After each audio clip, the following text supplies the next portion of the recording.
I have to be honest with you.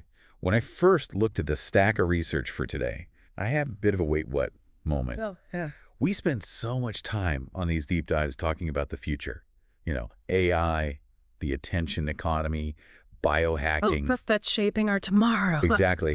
And then I open this file, and we're talking about ancient thunder gods. It does feel a little like we took a wrong turn at the library, doesn't it? A little. Yeah. I mean, we live in a world of high-speed internet, instant access to everything. Why on earth are we spending our time dissecting a turf war between two mythological figures from thousands of years ago? Mm-hmm. It feels obsolete. That's the surface level reaction, for sure. And look, if this were just a history lesson, I'd probably agree with you. We could skip it. Okay. But the material we're unpacking today isn't really about history. It's a psychological Trojan horse. Trojan horse. Exactly.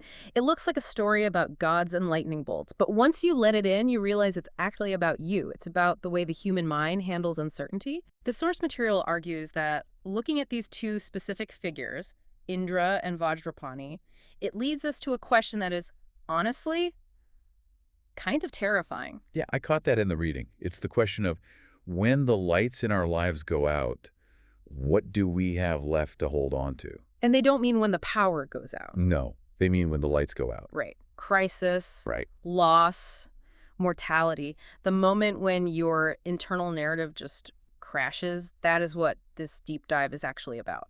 Okay, so let's set the stage a bit before we get to all the existential dread. Good idea. We have this setup the source calls a war of faith. It's positioned like a heavyweight boxing match.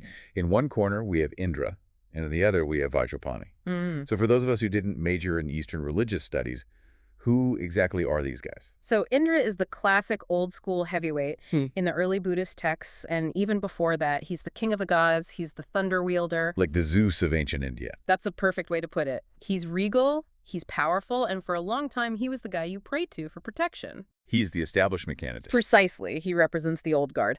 But then you have this shift, and this is where we have to talk about the two big schools of Buddhism mentioned in the text. Theravada and Mahayana. Right. And I want to be careful not to get too bogged down in jargon, but the distinction is, it's crucial for the drama here. Let's break it down simply then. How does the source differentiate them? Think of Theravada as the originalists. They're the school of the elders. Their whole vibe is about preserving the original teachings of the Buddha exactly as they were remembered. We're like museum curators for the soul. Don't change the exhibits. That's it. So they're the ones keeping the vintage software running. And Mahayana. Mahayana is the great vehicle. They emerged a bit later, and they were the innovators. They were less concerned with preserving the exact historical code. And more concerned with saving as many people as possible. Exactly. They were willing to update the software if it meant the app would run better for more people. Okay, so you have the traditionalists, Theravada, and the innovators, Mahayana. Mm-hmm. And this is where the War of the Thunderbolts kicks off. Mm. Because the source describes what Mahayana did to Indra as a software update. It really was. You have to imagine the scene in ancient India. Historians call this the new Brahmin era. It wasn't just peaceful monks meditating under trees. It was a chaotic marketplace of ideas. Extremely competitive. The quiet, peaceful style of early Buddhism was suddenly competing with these dynamic, powerful, larger-than-life Hindu gods who were making a comeback. So the Mahayana Buddhists had a marketing problem. A huge one. They needed a figure who didn't just sit there. They needed a hero who could compete with the energy of the times. They needed an action hero. Exactly. So they didn't delete Indra. They just, they outsourced his job. They introduced Vajrapani. And Vajrapani is not your typical serene monk, is he? I looked up some statues of this guy. Oh, yeah. He looks like he spends 6 hours a day at the gym and the rest of the time fighting demons. That is a very accurate description. He is the Buddha's muscle. He's a bodhisattva, an enlightened being, but his form is fierce. He holds the Vajra. The Thunderbolt. Indra's old weapon. The very same. The Mahayana tradition basically said, look, Indra's nice, but he's a bit soft for this new era. We need a spiritual bodyguard. It's like a corporate takeover.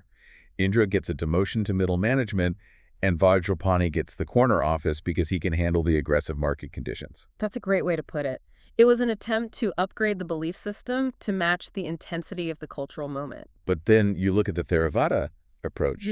the museum curators. Oh. And they did the exact opposite. They just froze. Right. They looked at this changing world, this new Brahmin era, and said, nope, we are not changing the code. They kept Indra exactly as he was. Like my one friend who refuses to update his phone because he knows where all the buttons are. Chuckles. It's just like that. They value the purity of the original experience. But on the surface, this just looks like a historical quirk, right? 2 different schools, 2 different mascots. But this is where the source pivots. This is it. Because if you're a believer living in that time, or even now, this creates a massive problem. It's the problem of who is real. It's an ontological crisis. Totally. Imagine you're a devotee. One group says, Indra is the king of gods, wielder of the thunderbolt. The other group says, actually, Indra is just a backup dancer now. Vajrapani is the real power. You're forced to look at your religion and ask, is this true? Or is it just content? That is a dangerous thread to pull. Because if the gods can be updated or patched or frozen like computer files, are they independent realities? Or are they just things we invented to make ourselves feel better? And that question leads us directly into what the source calls the domino effect. The domino theory of faith.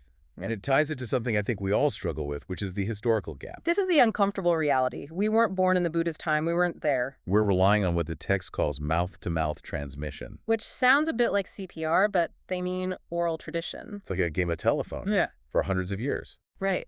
And the source argues that for the modern rational mind, this creates a wait a minute moment. That skepticism creeps in. You start thinking, okay, was Vajrapani real? Or did a group of monks just invent him because they were losing followers to the Shiva worshippers down the street? And if you pull that one domino, if you decide Vajrapani is an invention, then what about the next domino? What about Indra? What about the miracles? What about enlightenment? Does the whole thing just fall down? I think a lot of people feel that. It's all or nothing. If one part is a fabrication, the whole thing feels like a lie. The impulse is to just throw the whole map away. And say, I'm done, I'm an atheist, this is all made up. But, and this is the really fascinating part, people rarely do that. Even with all the doubts, they hesitate to walk away. Why is that? The source gets pretty dark here. It talks about the fear of the dark. I related to this heavily. It's the idea that having a map, even a map drawn in crayon that might be totally wrong, is better than standing in the pitch black with no map at all. It's a primal fear. The lights going out is a metaphor for the unknown. Death, tragedy, the void. And we are so terrified of facing that darkness without a guide. That we cling to Indra, or we cling to Vajrapani. We cling to the updates or the frozen data, not because we're 100% sure they're historically accurate. But because they provide a structure. It's a security blanket. Exactly. We'd rather be wrong but feel safe than be right and feel alone in the dark. So this brings us to the core of the episode, the deep dive shift. The source says, okay, you have the War of the Thunderbolts, you have the dominoes of doubt. How do you solve this? And the answer isn't find a better God. No, it's change what you think you are. This is the concept of mind data. This is a radical shift. The text moves from theology to mechanics. It asks us to look at the human mind like a hard drive. It uses the analogy of the infant state. I found this really helpful. It says, think about a newborn baby. Right. Picture a baby that's just been born, 10 minutes old. Does that baby know its name? Does it know its religion? Does it know if it's a Theravada Buddhist or a Mahayana Buddhist? Definitely not. It's just there. It is a state of pure recording, an open aperture. It's taking in light, sound, sensation, but it hasn't created a file yet. It hasn't created a self. So the argument is that everything we think of as me, my name, my job, my favorite food, my belief in Vajrapani, that's all just data I downloaded later. Exactly. We spend our lives building this self by recording data from our environment. I'm smart. I am anxious. I am a believer. We stack these files onto the hard drive and say, this is who I am. But the source makes a distinction that honestly blew my mind. It says, do not confuse the files with the recorder. That is the aha moment. The self is the accumulated data, the files. But the true mind, or whatever you want to call it, is the machine. It's the awareness that allows the recording to happen in the first place. Okay, let's play this out.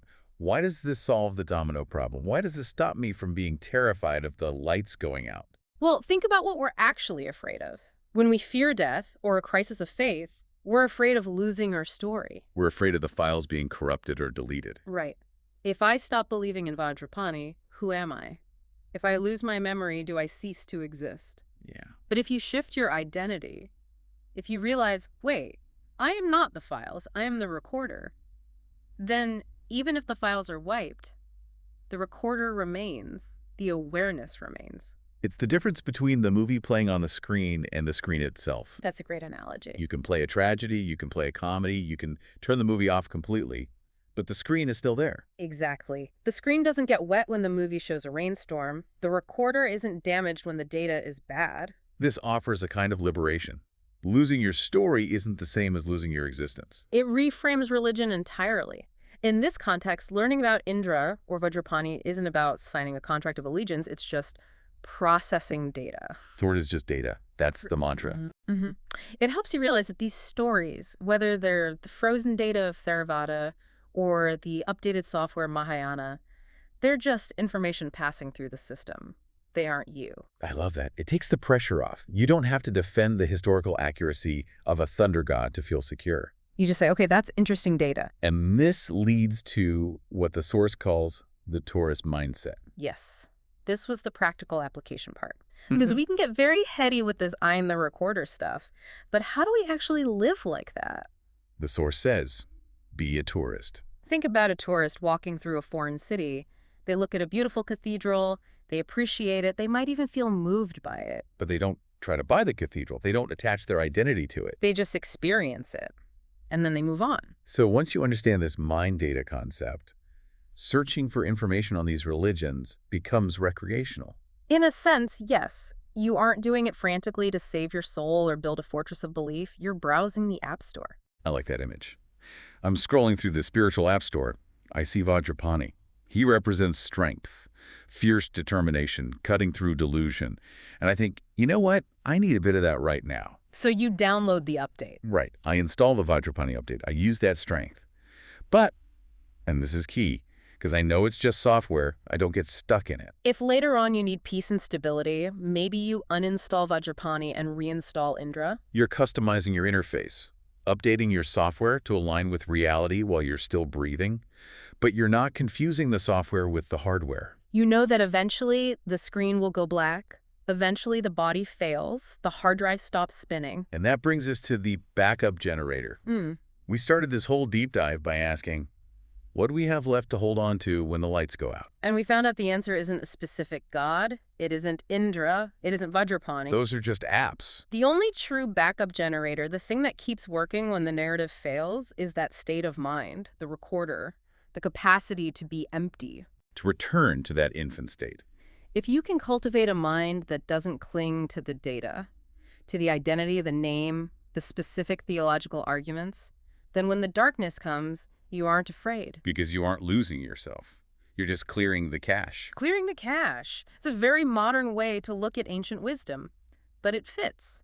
When the cache is cleared, the system is actually at its cleanest, its most pure. It really changes how you walk through the world. Instead of frantically trying to prove your map is the right one, you just enjoy the walk. It turns anxiety into curiosity, and that is a powerful shift. So we've really gone on a journey here. We started with a battle of thunderbolts Indra versus Vajrapani. We saw the new Brahmin era forced a software update. We watched the dominoes of doubt fall. And we ended up stripping away the mythology to find the mechanism underneath, the recorder. We moved from the noise of the thunder to the silence of the machine. As we wrap up this deep dive, we want to leave you with one final thought to mull over. It's something that wasn't explicitly in the text, but it feels like the natural conclusion of everything we've just discussed. We've talked a lot about data and the recorder. So right now, as you're listening to our voices, ask yourself this. Who is the one listening? Is it the data? Is it the person with a name, a job, and a history who thinks they enjoy deep conversations about philosophy? Or is it the recorder, that silent, nameless awareness that is just taking this sound in moment by moment? If everything you think you are is just recorded data picked up from the world around you, then who are you, really? That is the question. Thank you for joining us on this journey from lightning to the void. We'll see you in the next deep dive. Keep recording.